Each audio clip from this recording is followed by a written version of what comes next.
What is going on, guys? It is WrestleMania here, back with another video. Just before we get into the video, don't forget to like or dislike the video, subscribe, turn on notifications, and leave a comment down below. 2014 was a crazy year for WWE. Daniel Bryan provided much of the year's biggest lasting image as his popularity skyrocketed with his Yes movement, culminating in winning the WWE World Heavyweight Championship at WrestleMania 30. Brock Lesnar did the unthinkable when he shocked the wrestling world by breaking The Undertaker's streak 21-1. And after years of being one of WCW's marquee star, Sting finally showed up in the WWE, and even though his run wasn't the greatest, his debut will still be remembered as one of the biggest moments in WWE history. But some unintentionally shocking moments were also added to the 2014 timeline, which included the release of a whole number of WWE superstars on June 12th, where 11 WWE wrestlers were all released in one day. Some were big superstars who were on top of their game, and others were rising. But what happened to them? Did they make a name for themselves elsewhere, or did they give up wrestling entirely? Well, let's find out in today's video, where we look at 12 wrestlers released in 2014 and where they are now. Number 1. Evan Bourne. Bourne's last television appearance was actually way back in January 2012. Following his TV appearance, he was suspended for 60 days due to his second wellness policy violation, and in March 2012 was unfortunately involved in a car accident that broke his foot in 4 places and dislocated it in 5. It wouldn't be until March 2013 that he would make his return to face Sami Zayn at an NXT live event, and defeated him. Instead of bringing him back on the main roster, Bourne was sidelined and eventually released a year later on June 12, 2014. After his WWE release, he continued to wrestle on the independent circuit under his previous ring name Matt Sydal. He made appearances in Dragon Gate, Ring of Honor, New Japan Pro Wrestling, and Pro Wrestling Guerrilla, where he still occasionally wrestled. In September 2016, however, he was arrested in Japan at Kansai International Airport under suspicion of marijuana smuggling. He pled guilty to carrying 2.12 grams of liquid marijuana hidden in his jacket and accepted 3 years probation as his sentence before returning to the US in December. As of April 2017, he returned to Impact Wrestling. Number 2. CM Punk. CM Punk's abrupt departure from the WWE was easily the most shocking of 2014. As we covered in detail his walking out of the WWE, something you should check out after this video, the night after the Royal Rumble, CM Punk took in what Vince suggested was sabbatical leave. Punk, however, was deflated. He hated wrestling thanks to WWE's schedule and uncompassionate attitude towards his nagging injuries. Even though he contemplated returning, all that went out the window when he was served his release papers on his wedding day. Something Vince McMahon said was a total coincidence and later apologized for.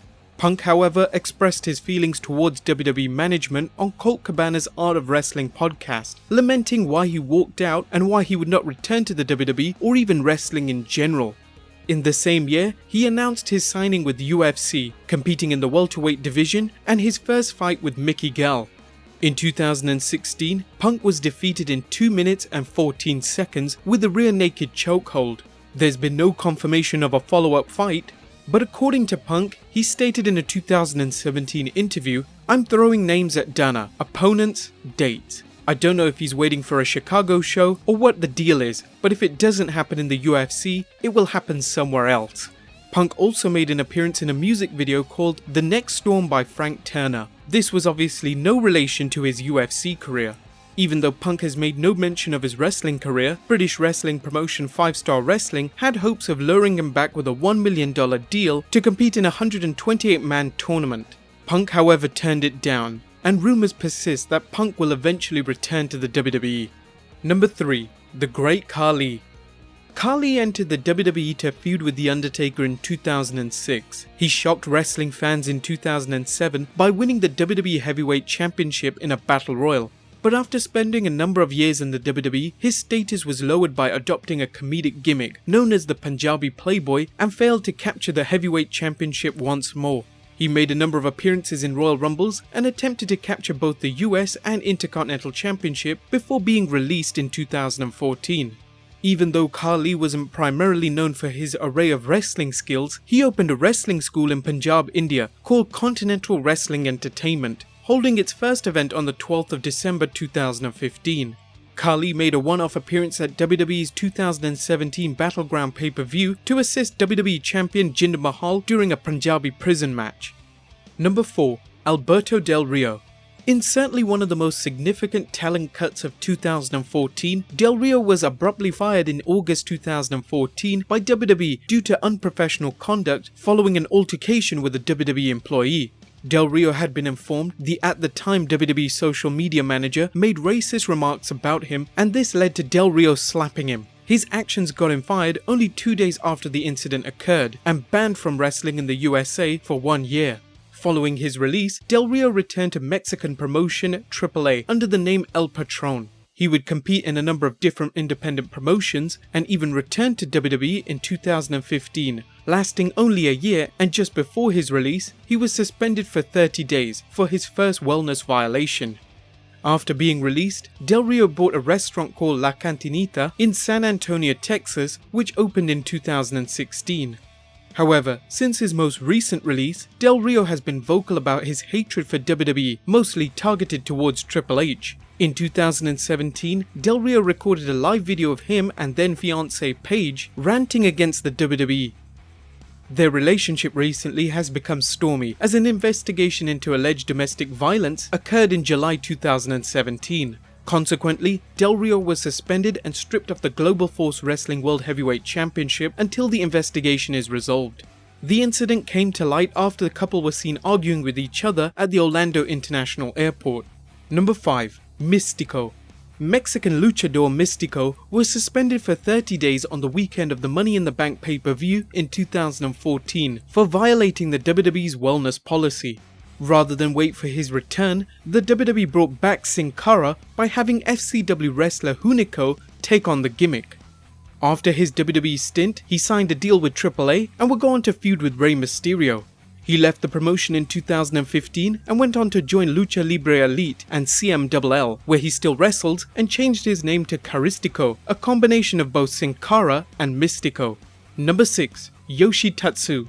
Another victim of the 12th June mass firings, Tatsu returned to New Japan Pro Wrestling after his WWE release, but he was unable to use the name of Yoshi Tatsu as it was trademarked by the WWE, so he used the name Yamamoto, hunting down members of the Bullet Club, one by one.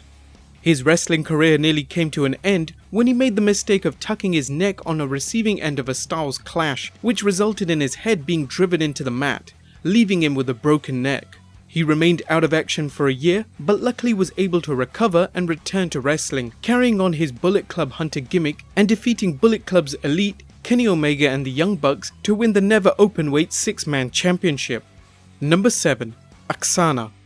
WWE divas can come and go in the WWE without leaving any impression, but that wasn't the case with Lithuanian beauty Oksana. Even though she was a fan favourite and with the company for 5 years, the WWE let her go in order to make way for more NXT women wrestlers. Since she was a former fitness model, she decided to go back to it and return to being a personal trainer in Tampa, Florida. Number 8. Ezekiel Jackson.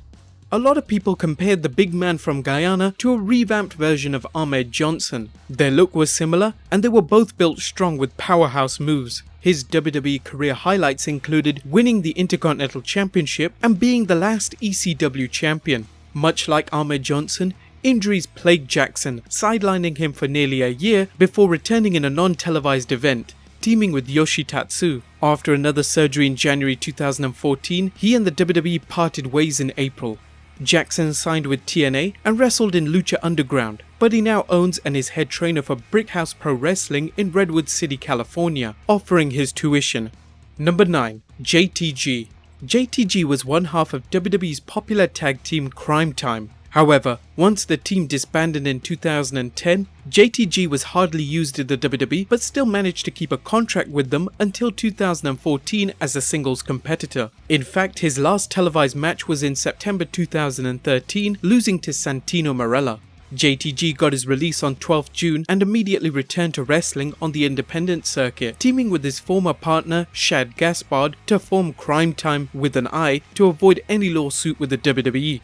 In May 2015, he released a book called Damn, Why Did I Write This Book? And released a sequel to the book Damn, Why Did I Write This Book 2 in May 2016. The books detail a series of short stories based on true events from his career. He also starred as Knuckles in the 2015 film Bad Night. Number 10. Brodus Clay, easily one of the many talents during that time that were wasted by the WWE. The hope was to build Clay as a massive threat to top stars, appearing alongside the villainous Alberto Del Rio. Well, that didn't last long, and instead WWE revamped his character by giving him a dancing gimmick. Things were looking to get better for the character by turning heel, but despite this, Clay found no immediate success and maintained a losing streak for a number of months before finally getting his release in June 2014. He went to sign on with TNA and wrestled under the new name Tyrus, but recently announced on Twitter that he'd been granted his release from the promotion. He has been a regular political commentator on the Greg Gutfield show, debating in a number of news stories. He is also a part-time actor and has most notably appeared in the Netflix show Glow and in a new show called Sin. He's also appearing in upcoming films Innuti and Supercon, releasing this year. Number 11. Batista. Oh dear. In the fans' eyes, Batista seemed to do everything wrong in his 2014 return. Despite putting over a number of wrestlers including Daniel Bryan and Roman Reigns, his return was overrun with boos from the crowd as he was immediately put back into the main event spotlight, taking the spot at WrestleMania that many believe Daniel Bryan deserved. Batista left the WWE on creative differences, and it seemed that wrestling was something he put behind him and concentrated on his acting career. Most notably, Batista played Drax the Destroyer in Guardians of the Galaxy and reprised the same role in Guardians of the Galaxy Volume 2 in 2017. Surprisingly, he also played Tong Po in the reboot of Kickboxer and will also appear in the Blade Runner sequel this year. He was offered to make a return at WrestleMania 32 but turned the offer down. And number 12. Raquel Diaz. Real name Shaul Marie Guerrero, an eldest daughter of the late great Eddie Guerrero, wrestled in the WWE under the ring name Raquel Diaz and was dubbed the Queen of FCW. Unfortunately, behind the scenes, she was battling an eating disorder and consequently missed a number of televised dates. She commented in an interview on H2H Radio, "Actually, I went into rehab for an eating disorder. I was really close to Joey Mercury when I was in FCW. He was my mentor / coach. He, along with the strength and conditioning coach, noticed that I was really sick and I was just not mentally okay and physically doing a really bad job of doing what I needed to do, and they finally convinced me to go into rehab for a long time disease I had. I took 2 months off and stayed in a rehab facility, and from then on, I didn't know how to come back to wrestling and still keep my recovery intact because this business is very much based on how you look. I was just not ready for that kind of challenge, so I took a whole year off and really focused on myself and really needed to get healthy mentally, emotionally, and spiritually." After rehab, Guerrero seemed to get her life back on track, focusing on her acting and singing career. In January 2016, Guerrero married Matt Rewald, better known as Aiden English. Well guys, that wraps up today's video. I hope you enjoyed it, and I'll see you next time with some more wrestling content.